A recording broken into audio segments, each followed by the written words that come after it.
mencapai hakikat Allah pada diri, kata daripada sholat ma'rifat ini sering disalahgunakan bagi yang belum memahamkan arti daripada derajat yang tertinggi yang dihalalkan oleh Allah dalam maqam ma'rifatullah. Terlaksananya sebuah hubungan ma'rifat seseorang dengan Allah di dalam sholat, sampailah ma'rifatnya kepada arah sesuatu yang dia inginkan. Tetapi ada juga yang salah mengartikan daripada maksud sholat ma'rifat tadi, sholat orang-orang yang berma'rifat. Memang kebenaran itu akan memisahkan kita dari satu kebodohan dan kesalahan, tetapi tidak juga kebenaran itu mengantarkan kita ke alam kebodohan dan kesalahan, tapi memisahkan kita dari kebodohan dan kesalahan. Apa yang dimaksud kebodohan dan kesalahan? Inilah yang dimaksud orang sebahagian pengenal ma'rifat sering tidak melakukan sholat dan katanya cukup sudah dengan ma'rifat. Ini adalah pemahaman yang sangat salah.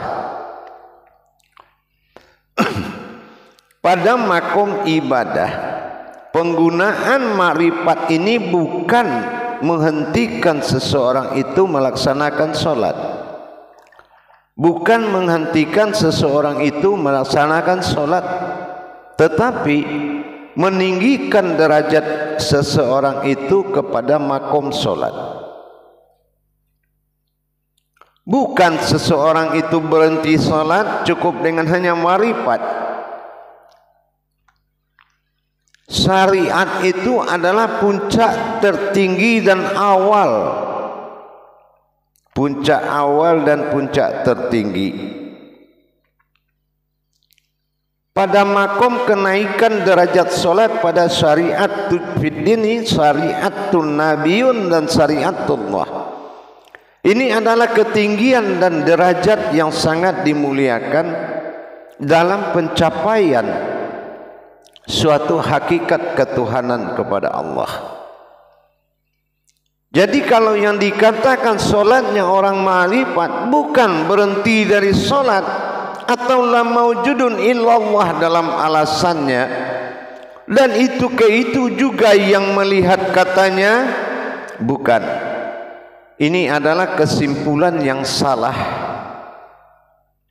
Tetapi dikatakan solat ma'rifat itu, solat orang ma'rifat itu adalah satu orang atau seseorang yang berma'rifat kepada Allah dengan dia melihat wujud Allah semata. Wujud Allah semata menjadi perantara seseorang untuk menuju wujudnya Allah. Jadi dia tidak melihat dirinya lagi, melainkan dia melihat wujud dirinya Allah yang didirikan sebagai zahirnya Allah yang digerakkan oleh wujud. Bukan ma'rifat ini menghentikan seseorang berbuat syariat, tetapi satu orang atau seseorang menyaksikan perbuatan zahir Allah pada hakikat menjadi diri baginya, digerakkan, dibawa, dan dia menyaksikan kejadian itu, dan dia melihat dirinya digerakkan oleh Allah menuju singgasana wujudullah. Ini yang dikatakan salatnya orang ma'rifat.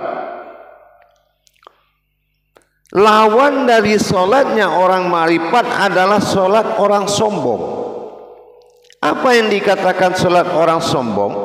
Dia tidak melihat Allah, tapi dia melihat dirinya sendiri. Ini yang dikatakan solat orang sombong. Padahal Salat itu ihramnya sifat kemanusiaan menuju sifat ketuhanan. Ihram. Maka dia melihat sesosok wujudullah yang berasal dari batin Rabbani, rohani dan nurani, mawujud, berwujud insaniyah, berkodrat Muhammad berupa-rupa pada Adam. Dan dia menyaksikan diri Rabbani ini digerakkan oleh wujud menuju wujud sendiri di alam Baitullah. Ini yang dikatakan salat orang makrifat. Bukan orang makrifat itu berhenti salat. Ini sudah salah pemahaman. Hakikat bertuhan adalah menyembah. Kalau wujud menyembah, zahir Tuhan menyembah kepada wujud batinnya. Setelah zahir dan batin Allah berihram dalam satu kodrat, maka kodrat itu digerakkan berupa af'al dan fi'il menggerakkan. Ini yang dikatakan solat orang makrifat. Jadi bukan orang makrifat itu tidak solat. Solat orang makrifat dia menyaksikan diri Rabbaninya Allah, an'amnya Allah, an batin am terlihat. Jadi yang dia lihat ini adalah wujud batinnya Allah yang terlihat, yaitu hayatnya Allah atau amruhu.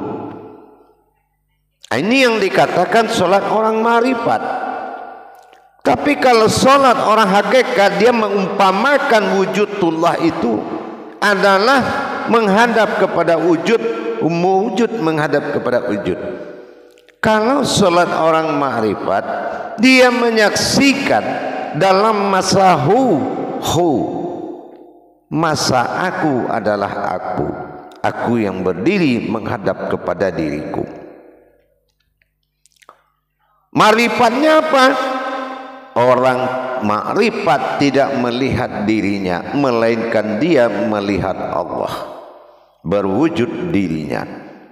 Inilah yang dikatakan solat orang makrifat. Jadi kalau kita sudah memahami hakikat solat orang makrifat, adalah solat yang bertajali Allah pada dirinya, dan dia menyaksikan dirinya adalah sebuah wujud yang menghadap kepada wujud. Jadi bukan orang itu berhenti solat, itu salah. Jadi solat orang makrifat adalah salatul fil mikhrabi. Salatul fil mikhrabi adalah orang yang telah berpindah dari kemanusiaan menuju sifat ketuhanan, berdiri sifat Tuhan, sirna sifat kemanusiaan, menghadap Adam kepada Ka'bah, pecah Ka'bah, berdiri Baitullah. Ini yang dikatakan salat orang makrifat. Jamaah yang dirahmati Allah rahimakumullah, sering kita dengar di mana-mana, kalau dia sudah tahu jalan makrifat itu dan dia sudah tidak melakukan ibadah lagi, katanya untuk apa lagi? Dia dengan wujudullah aja sudah melebihi. Tetapi ingat, perjanjian dengan Allah al-mukasyafatuhun waridatin alal fil sallu. Kujanjikan pertemuan itu hanya di dalam solat. Jadi kita jangan salah paham, salah mengartikan kalau solat orang makrifat tidak solat, tidak melakukan syariat. Solat orang makrifat adalah solat yang beruntung dari semua solat. Salat yang tertinggi dari semua perbuatan salat. Sebuah keberuntungan besar. Afkalana fil mu'minin allazi hum salatihim qasi'un. Surat Al-Mu'minin ayat 1 dan 2. Inilah orang yang beruntung, adalah orang yang berilmu, yang khusyuk dalam solatnya. Bagaimana tidak khusyuk? Dia tidak melihat dirinya lagi, melainkan dia melihat wujudnya Allah, menemui wujudnya Allah. Wujud menemui sebuah wujud, dan itu dalam pensaksian asyhadu. Di dalam pensaksian fardu ain, fardu wajib ain, menyaksikan atau melihat. Jadi tidak ada yang sanggup menghampiri Allah untuk bertemu, apalagi dekat dengannya sehingga bersentuhan saking dekatnya. Bukan membawa kebenaran, akan membawa kesalahan. Adapun dirimu ibarat sebuah urat leher, tapi Allah lebih dekat dari itu. Disinilah kita memaknai amruhu, kodrat yang nyata, batin yang nyata. Ini adalah ruhu, ruhnya Allah atau hayatnya Allah. Yasin 82.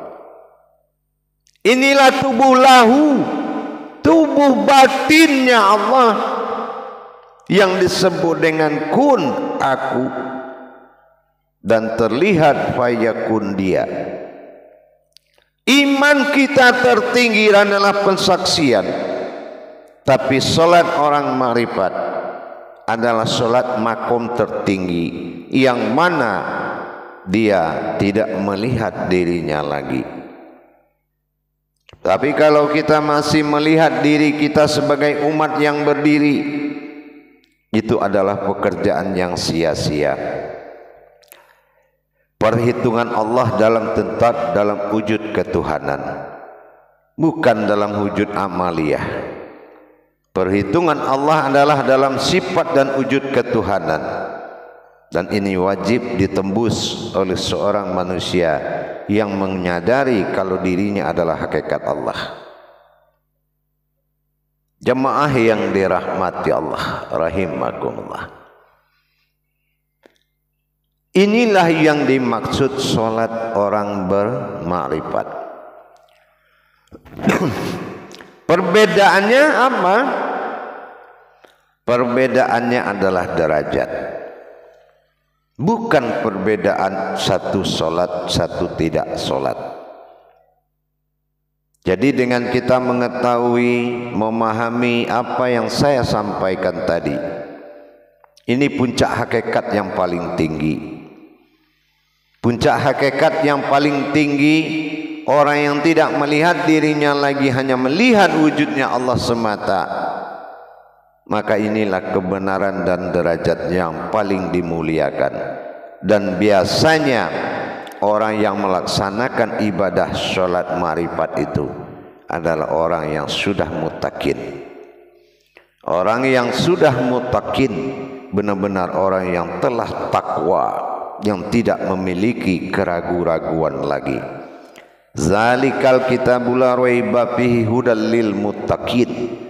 Sesungguhnya tidak ada ragu-ragu lagi bagi seorang yang takwa itu kepada Al-Quran dan imannya.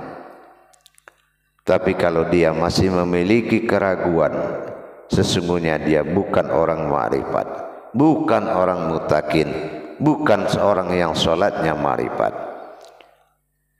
Orang yang sholat ma'rifat itu adalah orang yang tidak melihat dirinya lagi, melainkan la mawjudun illallah, la mawjud illah Allah.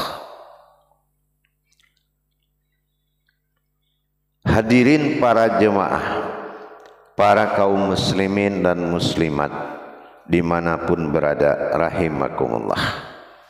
Dengan adanya kita mengetahui wawasan demi wawasan, marilah kita gunakan untuk menjaga diri kita dari ketakburan, kesombongan.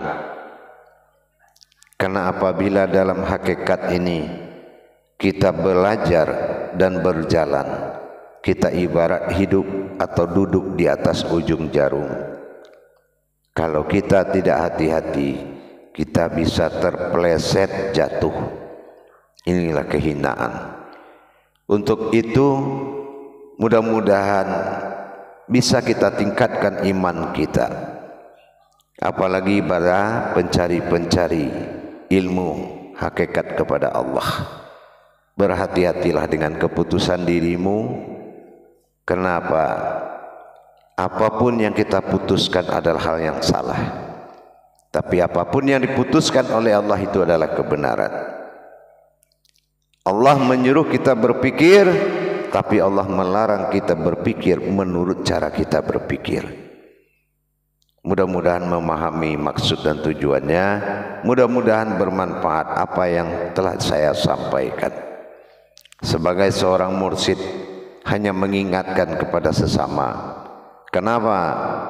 Karena kewajiban seorang guru menyelamatkan murid, seorang bapak menyelamatkan anak, seorang suami menyelamatkan istri, seorang imam menyelamatkan jamaahnya, seorang rasul menyelamatkan umat, seorang nabi menyelamatkan anak. Insya Allah berbagi wawasan dan ilmu adalah kemuliaan dan hati yang lebih suci.